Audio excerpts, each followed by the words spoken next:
National Parks Traveler. Postcards from the parks.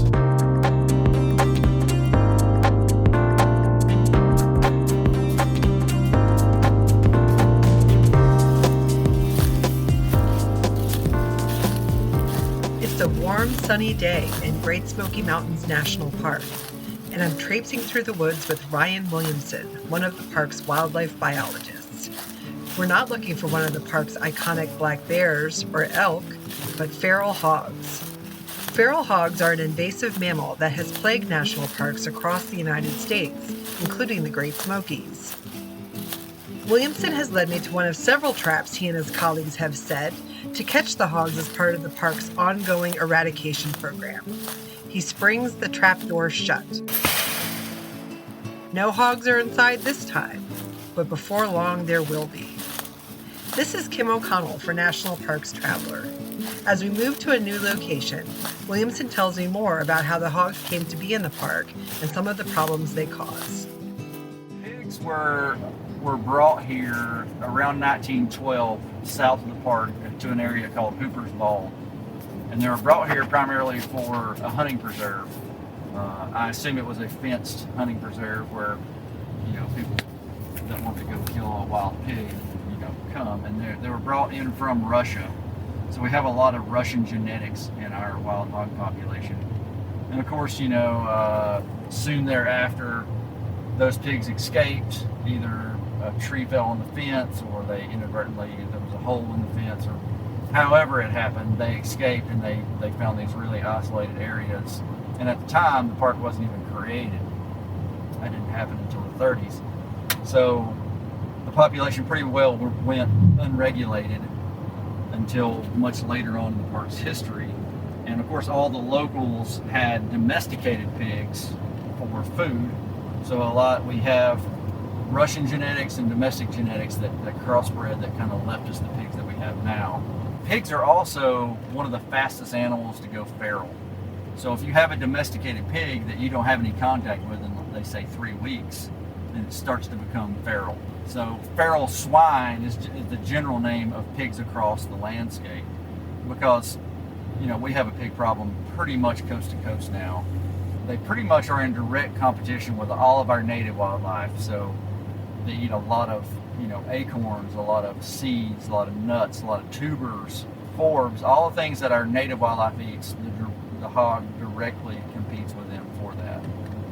And they're very destructive on a lot of plant species, especially certain endangered plant species, because kind of wet spots or seeps are that's the most limited ecosystem we have here in the park.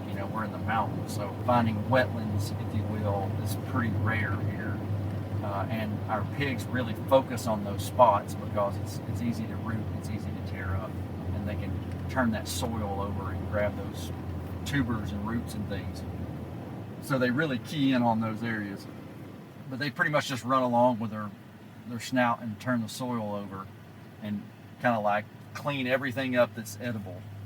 A group of pigs is known as a sounder.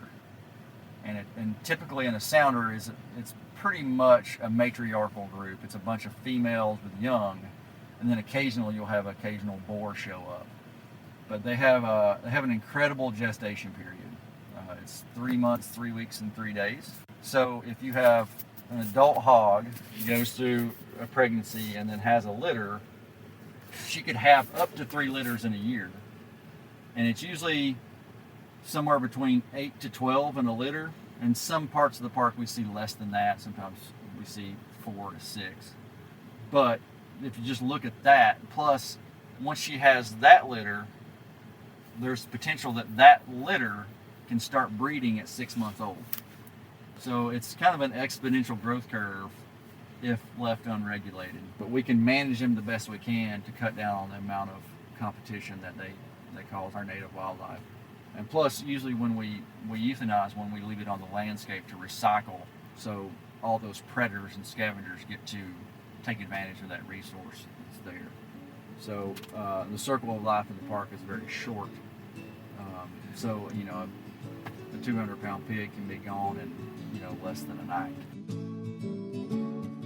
Among the different kinds of traps that Williamson showed me were single box-style traps, which would catch one boar at a time, for instance, or what is known as corral traps, which are just large corrals that are allowed to sit in the landscape for long enough that the pigs become acclimated to them. And when they wander in, it triggers a motion detecting camera mounted to a nearby tree that then sends a signal to Ryan or one of the other biologists via cell phone app, so they can shut the trap door and get many pigs at once. And it's much more efficient, especially for a park that is over 800 square miles and for whom there aren't that many biologists dealing with so many different wildlife issues, including bears, elk, and other species.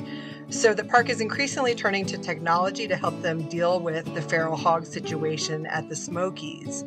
They don't expect that they'll ever be able to completely get rid of the wild hogs in the park, but they hope to manage it well enough so that park resources are sustained and protected for years to come. For National Parks Traveler, this is Kim O'Connell.